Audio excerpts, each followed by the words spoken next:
From the street, you get no sense whatsoever of what's happening in the house. I think that is quite deliberate on Robin's behalf. He talks in Living in Australia about his drivers in design. There's 4 of them: surface, space, structure and spirit. Spirit is the one that I think defines Robin's work from many of his contemporaries and in fact many architects today.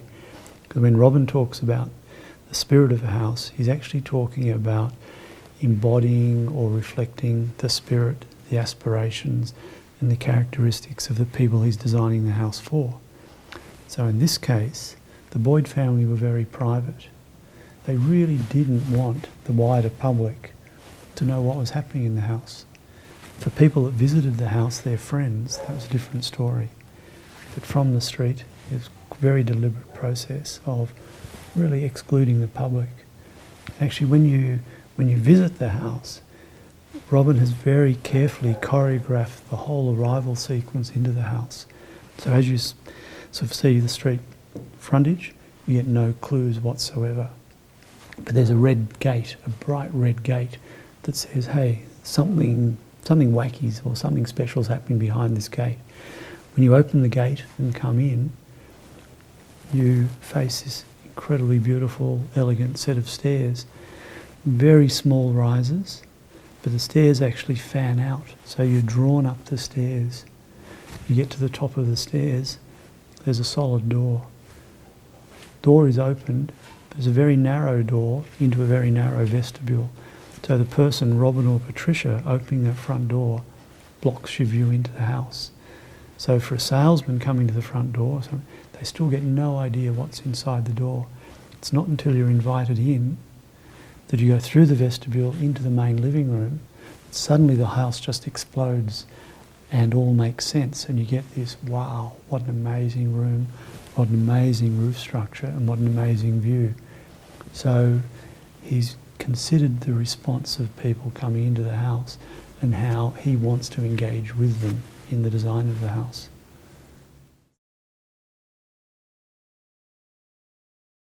Robin's design, or in his designs, Robin seems to have this incredible intuitive understanding of how far he can push his clients. I've spoken to many of his original clients and they've used expressions like, the drawings that Robin provided were nothing like we asked for, but exactly what we wanted. For conservative clients, he produces a fairly conservative response. For clients who are working in the arts or clients who he knew very well, like Grant and Mary Featherston, he produced what in many people's terms would be very radical designs, but something that they felt very comfortable with, something that reflected the way they viewed their house or they viewed their living arrangements and they wanted their building to be like. In this case, Robin actually said in some of his writings that it was an architect's responsibility to test ideas in his own buildings, in his own house. So I think in this case Robin has pushed the boundaries, probably a little further than he would do in other houses. He certainly, in all of his houses, he experimented with structure, particularly roof structures. In this house he pushed it probably further than any other house. He had been invited by Ken Meyer to do some early schemes for the Meyer Music Bowl here in Melbourne.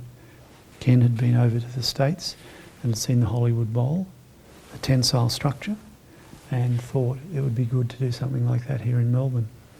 He commissioned two firms, Grounds Romberg and Boyd, Robin, and also Young and Freeman, to both work on the project collaboratively and do sketches. Not long after they started, Robin went to the States and was lecturing at MIT for 12 months. Whilst he was there, he was working with Eero Saarinen and Walter Gropius, who were both experimenting with tensile structures. Whilst he was away, his office lost the job and it went to Yuncken and Freeman, the My Music Bowl project. But he had all this information on tensile structures in his head.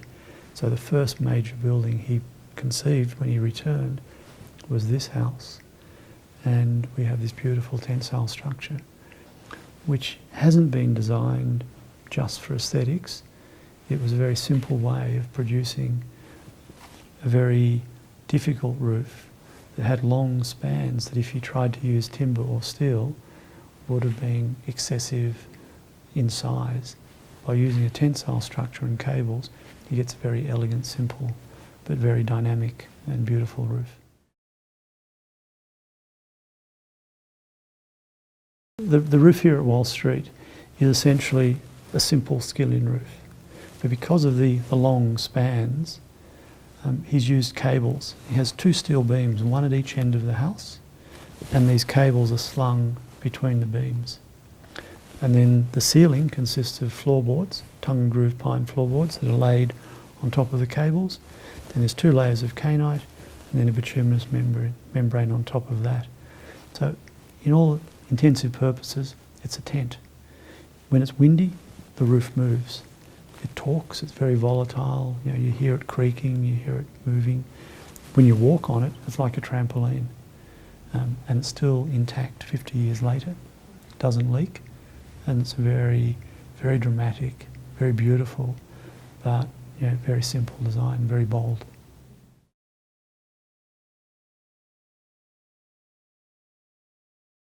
As any architect of Robin's era, the modern era, they were all enamoured with technology, very interested in the way things were built, very interested in the concept of mass production. Having experienced the war years, where there was lots of shortages and people didn't have much to work with, there was an incredible enthusiasm after the war to create a new, smarter, cleverer, bolder world and a better world. So the use of technology was one way of doing that. So Robin was always experimenting with different ways of building. Also, here in Melbourne after the war, there were incredible shortages of materials. Talking to some of Robin's clients, after Robin had designed their house, they actually collected materials for 2 years until they were able to build the houses. So he had to be smart with the use of materials. The houses also were quite small, so they were quite efficient. So technology, material use, and using materials in a way that reflected their inherent qualities, both aesthetically and structurally, was really important to Robin. That's great. When Robin designed this house, he was writing The Australian Ugliness. The Australian Ugliness, in part, is a critique of suburban houses. If you think about a traditional suburban house, you've probably got a rectangular piece of land and the house is sited right in the middle of that.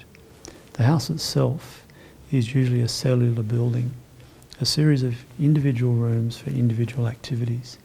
Robin was saying that wasn't an efficient land use or an appropriate way of designing a house. So when he designed this house, he actually walked the talk and he experimented on himself.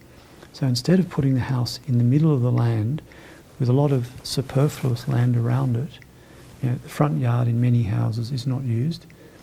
Some people use it as a decorative piece and they have manicured lawns and nicely sculpted gardens, but many people don't do that. The backyard for some is a vegetable area, but many people don't use it as well. So it's often not used efficiently. So what Robin has done is he's pushed the house out to the boundaries and basically taken that poorly used land from outside the house and put it into the centre of the house, creating this magnificent courtyard we have here. The other aspect of the house that's important is that it's basically 2 separate buildings on either side of the courtyard. One building for he and Patricia and one building for the children. Patricia told me a story once that Robin had actually designed a very different house here on the front of the site. He was in their earlier house, which was a very small house out in Camberwell, working on the plans. It was Christmas holidays and he had 3 young children running around the house making a hell of a racket. apparently he just lost it, picked the drawings up, screwed them up, threw them on the floor, and sat there redesigning the house, and came up with this house. 2 separate buildings, one for he and Patricia, one for the kids. It reflected the Boyds' attitude to their children and the confidence they were prepared to put into their children, that they allowed them to live to some degree a little independently down there at the other end of the house. The courtyard is in effect the heart of the house. So we've got a very small house here, but all the major rooms look into the courtyard, so they appropriate the space and feel much bigger than they actually are. The courtyard is in effect an outside room. It's the room where the Boyds ate during the summer. It also has an incredible effect on the house in that it tempers the environment here. So Melbourne has a pretty erratic climate. We Melburnians have this sense that we're outdoors people, but basically you can't be outdoors that much. So the courtyards provide a tempered area where, in this case, the southerlies in the winter are blocked from the house, the northerlies in the summer are blocked from the house. So the courtyard's always a little bit cooler in the summer and warmer in the winter, and that then has an effect on the rest of the house. So it has an operational impact on the way the house is programmed. It has an effect on the way the house operates climatically. And going right back to some of the things we spoke about before, it provides a very private outdoor space for a private family.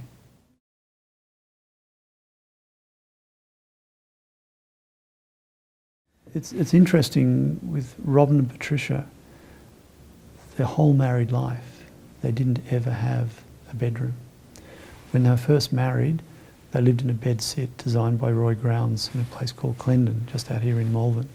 Very traditional bed sit with a bed that folded down from the wall, a kitchen and bathroom in the corner and totally open. Then when Robin designed the first family house, called Boyd House 1 in Camberwell, it was on a difficult piece of land, and the house ended up, as it was described by his mother, as a railway carriage. There was a long rectangular house with a sleeping area at one end for the young children. He and Patricia slept on a bed which pulled out from under like a sideboard in the dining area, which looked into a living area, and the kitchen was off to the side of that. So when he designed this house for he and Patricia, again, that principle of not dedicating a space for a bedroom was maintained. So the space upstairs you first enter is the formal living room. It's the party room. It's a social room. Many of their guests would come here for open house or for...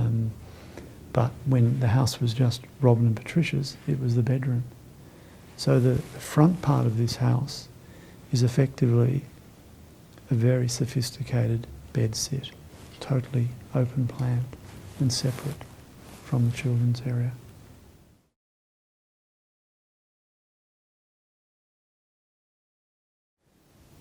When you look at Robin's work, it's clear that very early on, within the first couple of years of him commencing work as an architect, he developed some very strong design approaches.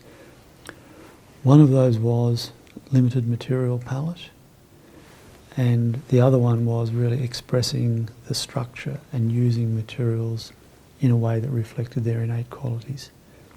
So this house is no different. And Robin actually said in a number of places, in an ideal world, he'd build a house out of a single material. So this house has brick, timber, glass, carpet, and a bituminous roof. And that, I think, gives the house an incredible calmness. There isn't a whole range of materials fighting for your attention. Robin also talks about design being warm or cool. Warm design is design that has tactile materials, materials that we as people identify with, natural materials. Cool design is impersonal materials like brass or stainless steel and cool. Robin declared himself as working at the warm end of the spectrum.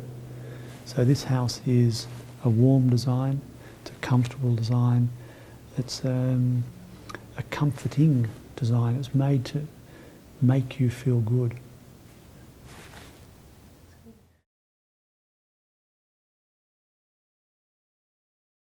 Robin travelled to Japan quite a number of occasions. He wrote 3 books on Japanese architecture. He was very aware of Japanese architecture. Like many of his contemporaries, modern architects, there was a strong interest in the Orient and Asian architecture. Japanese architecture in particular, I think, was of interest to Robin because of the Japanese architecture in particular was of interest to Robin because in traditional Japanese architecture there's a very elemental construction. If you look at the detail of these beams above us, a Western carpenter would have checked the beams into the columns that they sit on. Japanese architects or construction would have just sat them next to each other, and here they sit next to each other. So it's a very simple elemental aesthetic, and I think Robin was highly engaged with that. But he had no intention of making this as a Japanese house. Robin's intent was it was an Australian house to reflect Australian needs, Australian lifestyle and Australian climate. But his view was it was acceptable to borrow things from other cultures or other architects where they were applicable. But the intention was an Australian house to suit Australian conditions.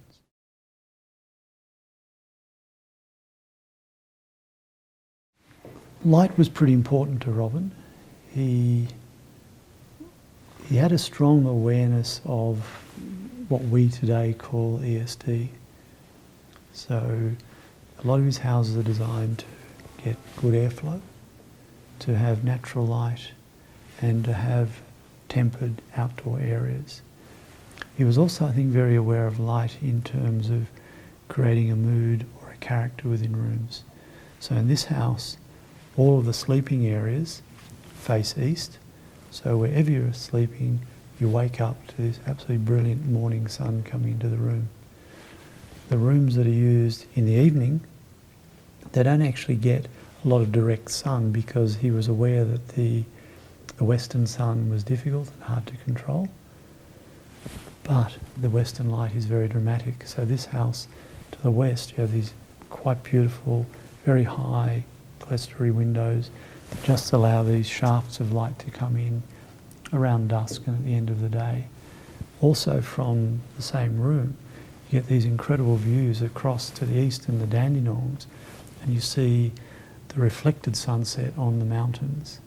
And you also see that from this high vantage point where we are on the hill in South Yarra, you look across, the industrial suburb of Richmond. So when the sun's going down, you get these dramatic shafts of light looking across the suburb as the lights come on to a reflected sunset on the mountains beyond. So the light, I think, was used quite deliberately to create the mood he wanted in the room.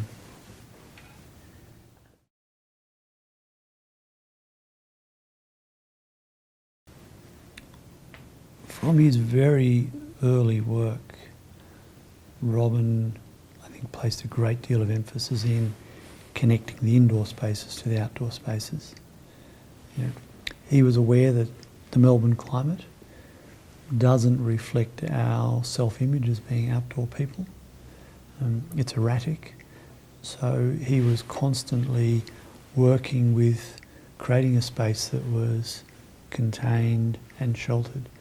So some of his houses were just an L-shaped, providing a sheltered area. Some actually became a complete horseshoe. Some became a donut with a completely enclosed space inside. Quite a number of his houses, he actually forced you to go outside to go from room to room. So in this house, you have to go through the courtyard, under sheltered areas, to get to the children's bedrooms. He does that in many houses. So he was encouraging you to be aware of the climate and appreciate the climate, but protecting you from the extremes of the climate.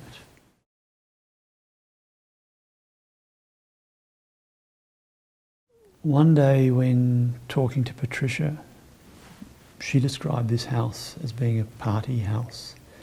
It was a house that was intended to be primarily used at night. The Boyds were very sociable, so the house was used as a place to entertain their friends and their guests. They had defined open house evenings where people, close friends, knew they could just turn up here on certain evenings. Robin would be at the front door with a tray of martinis or glass of champagne, and they would come in. So as a nighttime house, there was a very particular dark colour scheme that was used throughout the house. It emphasises the aura of that sort of sophisticated cocktail party environment. Works very well with the natural materials.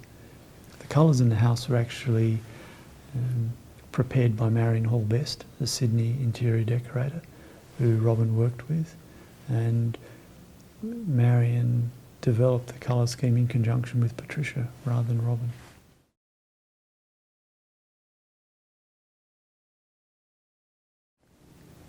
The house was a party house. The parties were held in the front part of the house, the adult section of the house. So the house operates on 2 levels. Upon arrival, you're in the living room, which has the views across to the Dandenongs and the sunset and the Western Light coming in. So when people arrived in the house, that's where they were entertained.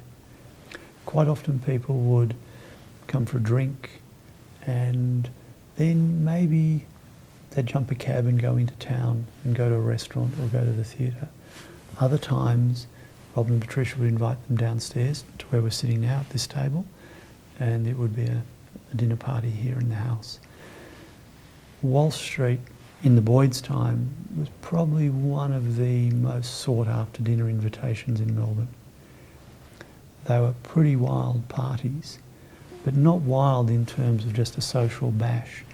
The people that were sitting around this table that we're here now were people that were, like Robin, committed to making the world a better place. They were people who were leading their professions. They were people like Hector Crawford, who was leading Australian television in that era.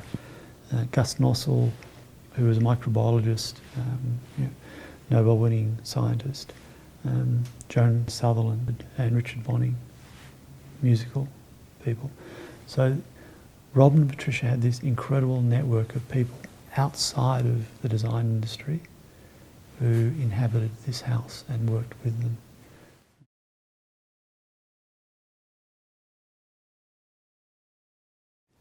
I think Robin was inclined to test people and push the boundaries in his designs, whether it was for a client or whether it was for himself.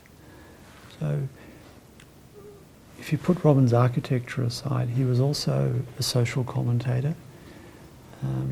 He was an academic, and he was challenging people in the 50s and 60s here in Australia to think.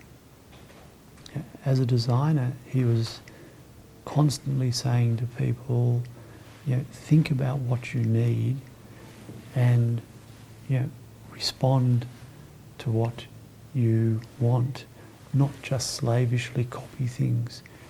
So his designs were testing people and challenging them about what their environmental needs were. And he was also constantly trying to engage with his clients. So he would produce buildings that would delight them and inspire them. So the spaces that he generated were sometimes quite surprising.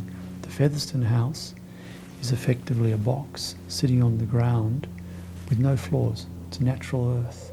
But within that box, there's a series of platforms that float in the space. Each platform is a different activity. Totally different spatial arrangement to most houses. This house has aspects of that. The upper floor is a platform floating within the box. But when you're on that platform, you're aware of the rest of the house. Sound moves around the house. So it reflects Robin and Patricia's lifestyle, Robin and Patricia's relationship. A very close couple. Probably many people couldn't live in this house because you can't really get away from your partner. You know, the sound moves around the house. To them that was an advantage, to other people it may not be.